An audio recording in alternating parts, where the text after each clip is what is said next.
everybody. Welcome to the Route Consultant Weekly Webinar for the Waste Industry. My name is Josh Gregory, and I am the Vice President of Education here at Route Consultant.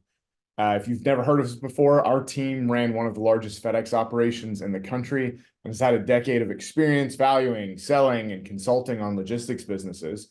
And so really the goal of these webinars are to help all of you understand the opportunity that comes with owning a business in the waste industry.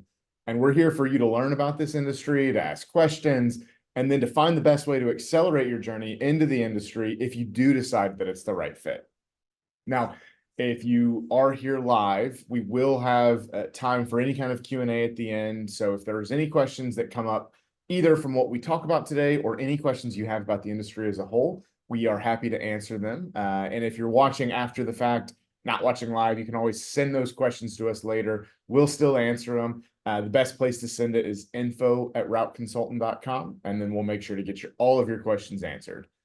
Now, before the Q&A, we always like to do a little content to make sure that we're kind of giving you some information on what's going on and some updates on the industry.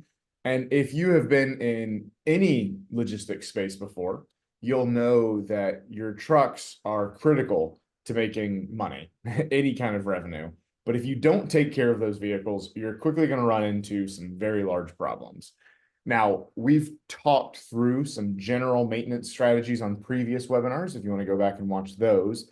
But what we really wanted to focus on today is one practice that you have to get right if you want to be successful, and that is the pre-trip and the post-trip inspection. So we've brought Tommy Turbeville back on to help with all of his decades of experience in this space, both operating and analyzing these businesses. So Tommy, why don't you jump on, say hello, and we'll get started. Good afternoon. Hey, Josh. Hey, Tommy. I hope you are doing well. It's good to see you. Good to be seen.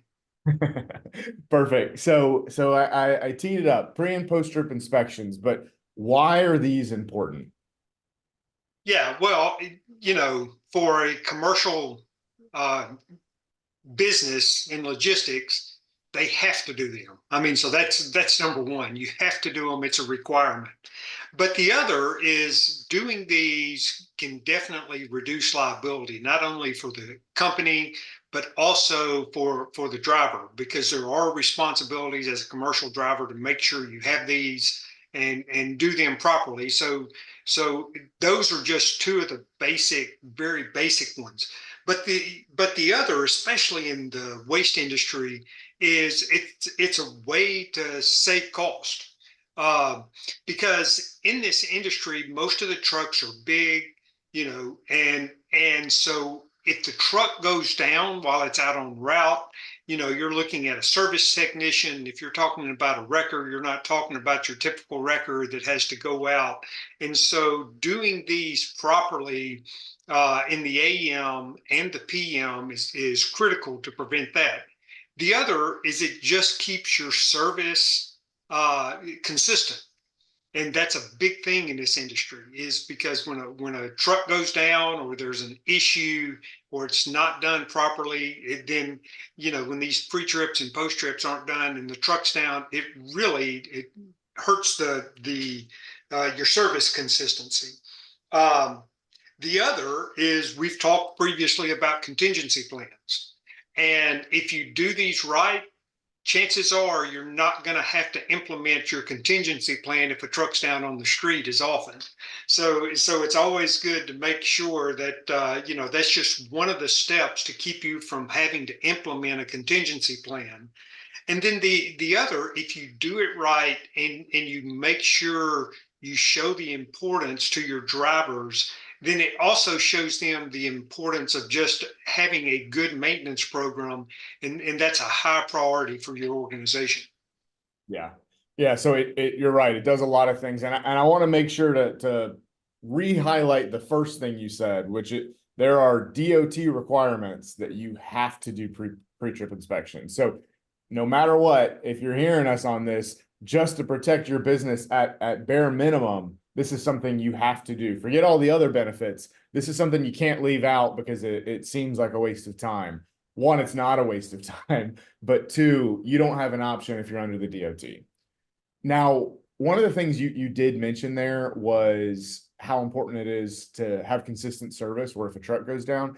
Can you just remind everybody, what type of leeway are you going to get if let's say you're working for a city and, one of your routes goes down and you can't service that entire route for a day or a couple of days, depending on how good your maintenance is, or longer if you don't have a truck in place. How's a city going to take that, or how's a business, let's say if you're doing commercial, like how much leeway do you get there? Uh, Once you go past the day that they're expecting service, you don't get a whole lot of leeway, because what happens, your phones will blow up. People just asking, "Hey, when are you going to be here? What's going to happen?" And if you're in the residential section, and you have a municipal contract in a bigger city, and you're servicing, 1,000 homes per route, and you have three routes. I mean, it not only do the customers start calling, but then the elected officials start calling. And even on the residential side, it's like, hey, did you miss me? Just because, again, people just want their waste to disappear. They put it out, and they know the next day, next time they go to put a bag in their garbage can, it should be empty. And if it's not, it's just going to prompt a call. And so, it really disrupts everything you're trying to do once you miss that service expectation. Yeah. And then talk about, kind of remind us, talk about the problems. Let's say your guy didn't do a good pre-trip and so didn't catch a problem that was evident, and then something breaks in the middle of the route. How easy is it to deal with the fact that you've already half loaded that truck and have garbage sitting on there? How easy it is to even deal with that? Yeah, I mean, that creates a lot of additional challenges, because if the truck, at a bare minimum, you've got to get somebody out there to repair the truck. But if it's something that you have to bring the truck in of some sort, then you've got to make sure the wrecker not only can handle the truck empty, but with a partial load. And then you have to figure out, okay, can they work on it with the waste still being in the truck, depending on what the situation is.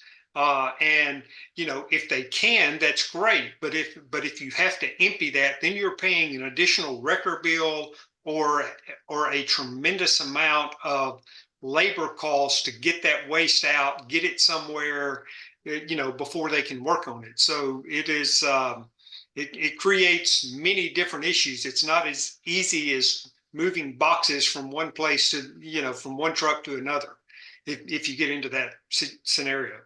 Yeah, that's exactly right. You can't just stack the trash on the side of the road and come back to it tomorrow. That is a type of load that becomes difficult to deal with if you have to take it off the truck. And so it just comes back to how important, maintenance strategy as a whole is important, because when a truck's gone down, you got to deal with getting that truck either have a spare or getting it replaced. There's time and money with it. But a pre-trip inspection, if you have something that should have been caught in the morning and wasn't, or the post trip failed the night before, if it was a combination of both, and now you have to deal with the truck that's gone down in the middle of a route.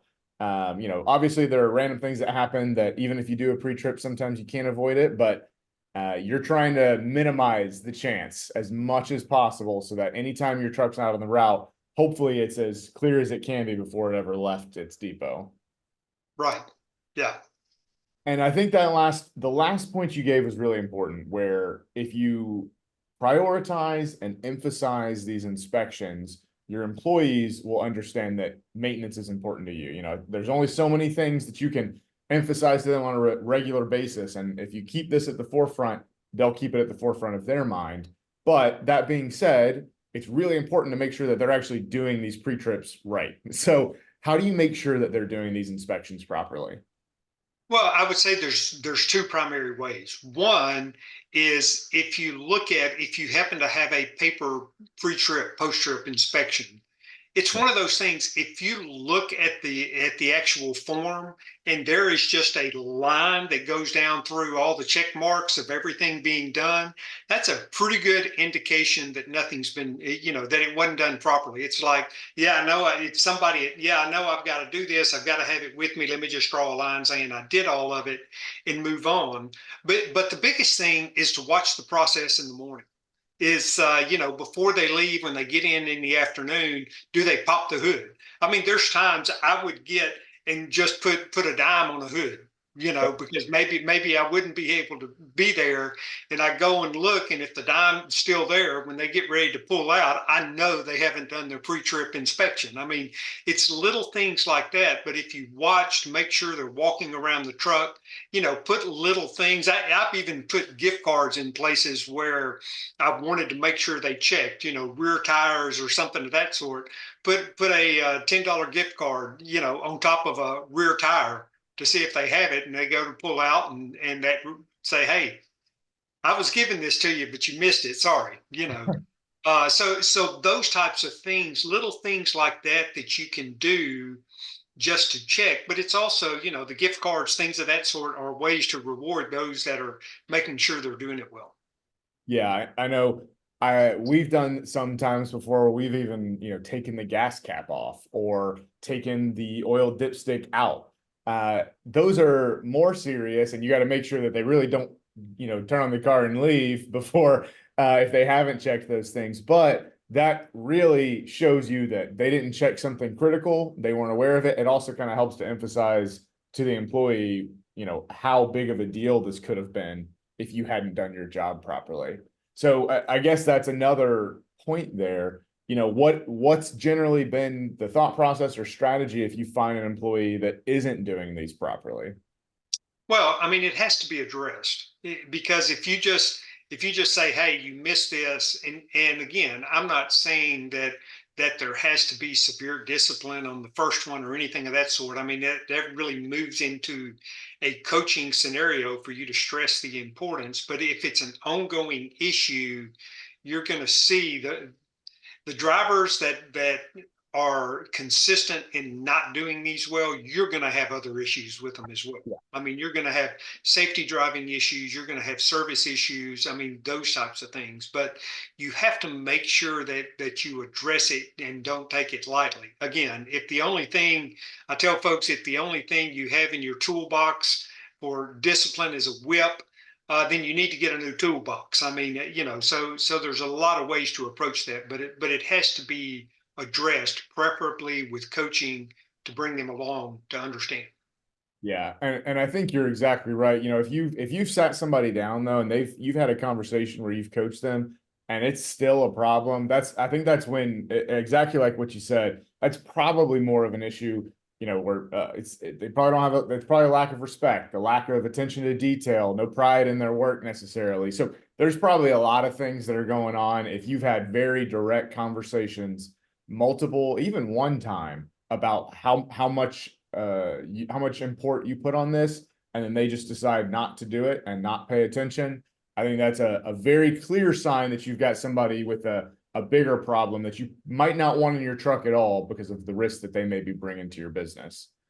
And okay, so just for people who may be coming from another logistics industry, are there any differences in the pre-trip and post-trip for waste than some other industries? Well, the short answer is yes and no. Uh, I mean, chassis and parts of the chassis are are similar regardless of certain things you have to check and you need to check. But I would say a few things in the waste industry that you need to put a huge emphasis on is first and foremost are tires. And it's because of where these trucks go. I mean, they go, whether they go to a transfer station or a landfill, they're in places that have a lot of sharp objects, and tires are going to be an issue. And so there could be, it's not uncommon to have, something get into a tire and see that. And of course, still, if you have a flat tire out on route, then, again, it creates havoc. And so, yeah, special attention on tires. The second thing would be the hydraulics. Most of these trucks have the bodies are compaction type bodies. And so there are hydraulics that go along with that. And it's little things like a leak in a hose, a fitting that worked its way loose. Those types of things, if you can get them, tighten the fitting, little things of that sort, and it's all the different areas from where the blade compacts to the hydraulics that lift the tailgate, those types of things that if you pay close attention to, I mean, then that's going to prevent a major issue. Not to mention that if you have a hose come off, then you've got hydraulic fluid leaking all over the place. And so that creates a whole nother issue. And then the third, I would say, is a special focus on the safety equipment that you have. It's not just the fire extinguisher and the mirrors, but these trucks are in places, they're stopped, so it is cameras. If you have cameras, to make sure they're working properly. It is strobe lights on the back. I mean, if you're in a residential neighborhood, you want to make sure people see you long before you get there, or a commercial vehicle, it's in an alley, you want to make sure people see you. I had a guy tell me last week, talking about a situation. It was a commercial driver. He was servicing front load containers in an apartment complex, and he saw a glimpse of something in his mirror again. And he looked in his cameras, didn't see anything. He could have easily backed out, but he wasn't sure what it was. He suspected it was probably an animal, and he maybe missed it going out the other side. But he took the time to get out of the truck, go look under the truck, and there was a young girl in there playing under his truck, playing hide and seek. And so, that's one of those things. And so it's just all the safety equipment, the mirrors, the strobe lights, the cameras, those types of things you need to pay very special attention to in the waste industry.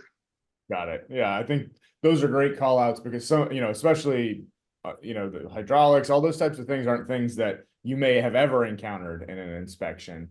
And it kind of brings me to my next point, which is, if you're, let's say, especially if you're coming into this industry for the first time, how do you figure out what you should inspect? How, what things to emphasize if it's not a truck you've ever driven?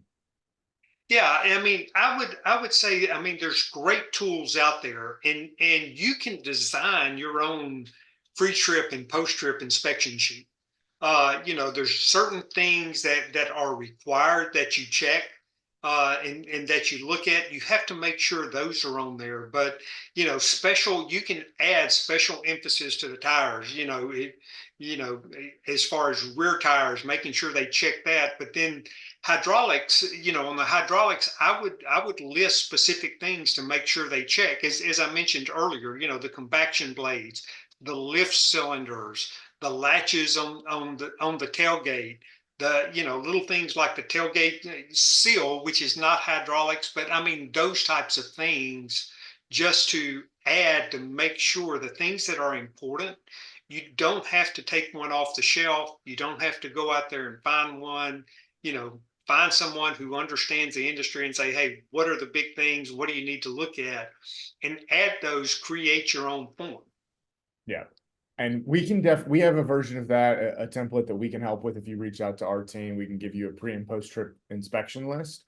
And like Tommy said too, there's plenty of tools and software that we can point you towards if you decide you want to go more of the digital route. Because, do you find most people do these on paper, or is there some kind of software involved? Well, it's a combination. I would tell you paper, because of the requirements and the retention you have to have on the paper. It is so much easier if you use an electronic DVIR of some sort. And even those you can design yourself. But, uh, because that way you keep the record. You have to make sure that the driver has access to show that he did it. But I would just tell you to seriously look at some type of software program, just from the retention aspect. Should you ever be asked, it is a nightmare. I've had people, before going electronic, where you've had inspections and they want to see all the paperwork, and it's like, oh, you're going through, oh, I don't have this date, I don't have that date. I mean, and it's very tense moments as you're going through that, and especially if it's the result of an accident, Mhm. where they're asking you to provide all that. Because again, not only do you have the legislative aspect of that, but you have plaintiffs attorneys that are going to be looking for that information as well. Yeah, and it also works for, if you're, let's say you do have to have one of those disciplined conversations with a driver, if you can pull back and say, look, this broke, and for the last 20 days, you said everything was perfect, it would have showed up. So like, that also is just kind of a record for you to help validate that. But I'd say more often it's going to be those more the more important situations are the ones where there's been an actual accident. You have to go back and show that you've done these properly, and that's where it's really going to be helpful to have a software that's cataloged everything for years.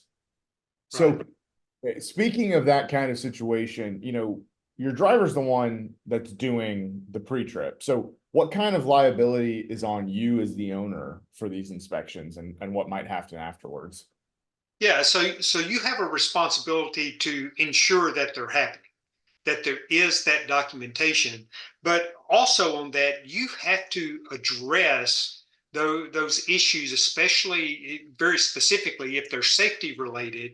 You have to make sure you address and have someone sign off from a pre-trip inspection. There's a safety issue of some sort that you not only have to address it, but then someone has to sign off saying it's been repaired before that truck goes out the next morning. So and so if you miss those, if you just take those, I've had facilities before you walk in and there's 8 days worth of, you know, DVIR sitting in a box somewhere that nobody's even looked at. And you go through and look at them, and there's days worth of stuff, and it's like, oh, it just increases liability significantly.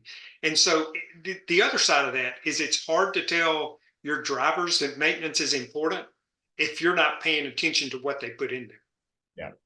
Yeah. If they're telling you there's a problem and you are like, it's fine, we'll come back to it later, just go do your route.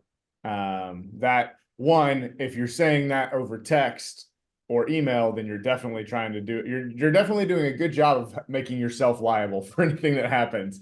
But two, you're exactly right. You're emphasizing to them that you may say it's important, but at the end of the day, when the rubber hits the road, you don't actually think it's important. So I think that's really important from a follow-through perspective. Now, liability wise, is that driver personally liable for something that happens if they lie about a pre-trip inspection? Yes, they can be held liable personally outside of the company, and so many drivers don't understand that. There's certain things as the organization that you want to make sure you protect, but there's certain things as it relates to their responsibilities as a driver that's totally on them. So yeah, it's very important that they understand that aspect of it at all. And again, most people think, oh, that'll never happen to me. But there have been cases where I've seen where that does happen, and it's never pleasant for anyone. Yeah, correct. I do think that that's a helpful point to call out when you're trying to reinforce how important these are. Is it's like, this is important for the company. I think it's important. Also, don't forget, if you lie or aren't doing this properly, you could be held liable, and there may not be anything I can do to protect you. So let's all do these pre-trip inspections and make sure we're on the same page there. Now, we've talked a lot about this in the same breath, but kind of as a last point here, what do you think is more important, the pre-trip inspection or the post-trip when they get back? Both. Yeah. And well, and here's the reason. They both have, different areas of importance. On the pre-trip side, that's what helps get your day started off right, and all the things that we've already talked about service consistency, and it's a whole lot better for a route to leave out 15, 20 minutes late than for it to go down on route. So those are very important to do that. But also on the post-trip side, it gives you that opportunity when that truck is not supposed to be out providing service to get those repairs done. And in the waste industry, again, little things, tires, hydraulics, little things that they can see in the afternoon, those are very important. But it's amazing, although a good pre-trip can be done, a good post-trip can be done. The next morning you come in, there's a flat tire. Those things happen. Or it gives you the opportunity to see a leak that maybe is just very small, that didn't show up. It hadn't started showing anything, but you've got the puddle the size of a saucer that just wasn't there. So, they're both very important to make sure that you put the emphasis on maintenance. And again, it will definitely keep your costs down and keep you from the chaos that goes on when you have a truck down. Yeah, and a lot of people think to emphasize the pre-trip and just don't care about the post-trip. They're like, oh, I'll catch it in the morning. But the difference between catching a problem at night and potentially fixing it where the truck's ready to go the next day versus finding out in the morning and having to take that truck off of a route and either scrambling to find a spare or just having to try to fix the truck and maybe get to the route the next day, knowing that that's going to break up your service, have all your customers unhappy, and maybe it's going to take longer than a day and you're going to have a lot bigger problems than that. It can seem small to do a pre-trip and a post-trip, but it can have significant financial impacts on your business. So it's why we want to make sure to emphasize both to all of you, and that you also in turn emphasize both to all of your drivers. Yeah, and I think even in that, on the post-trip side, if it's something that you know that afternoon, and the truck can't run the next day, I mean, you are able to make that plan before your people start showing up the next day. And that's just a great way to lead your team that, hey, we're paying attention, we're watching, we heard what you said. And it's always better for the guys to be able to go out and get in a truck, although it may not be their normal truck or what they think is their normal truck, but you have something planned, and you've taken the steps to make sure they're ready to have a successful day when they walk in the door. That's absolutely right. It's about preventing future problems, saving costs, and just keeping your business as healthy as you can at all times. And these are not long inspections. These are short amounts of time that have huge financial implications for you as an owner. Perfect. So really that's what we wanted to cover today when it comes to pre and post trip inspections. If anyone has any questions, feel free to put them in the Q&A button at the bottom. Other than that, I just wanted to do a couple of quick reminders for everybody. First is, if you are in the Baltimore area of the country, we do have a happy hour June 4th, so upcoming in 2 weeks now, where we'll be out there. And so if you're interested in being there, it'll be our team. You can come out and meet us, free drinks, free food, meet other contractors in the area. So that's on our website. You can sign up, just register so that we know you're coming, have a name tag for you. Also, if you are still kind of on the fence trying to decide if you want to get into this space or not, we do have what we call our new investor summit. That is a combination of both the digital course that you'll have access to. It's designed to kind of be a crash course on everything that we want to teach you about the space. And then we have an in-person workshop here that we host throughout the year in our offices in Nashville.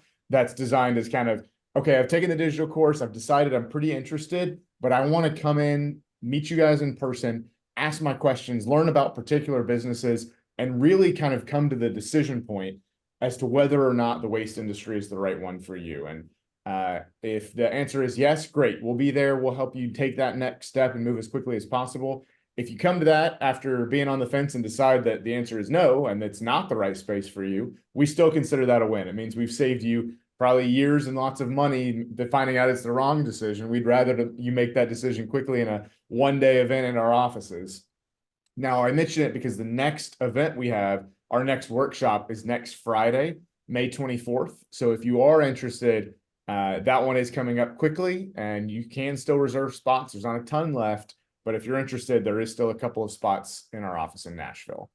And then the last event that I'm always going to highlight is we have our big contractor expo the first week of August, so August 2nd through 4th, and it's in Dallas, Texas. And that is for logistics professionals across a bunch of different industries, where we'll have people from across the country coming in, meeting each other, learning, networking, but also vendors in all of these spaces, and content for you to learn about these spaces and find the best way for you to continue to grow if you're already in the space and run more efficiently. So that's free to attend. All you have to do is pay to get out there and get a hotel room. And we do have a hotel block with discounted rates, but those do sell out. So if you're interested, you can go to our website, register for that event, and then go ahead and book your hotel room to make sure you get that discounted rate. Now, other than that, thanks everybody for being here. And Tommy, thank you so much for being here as always.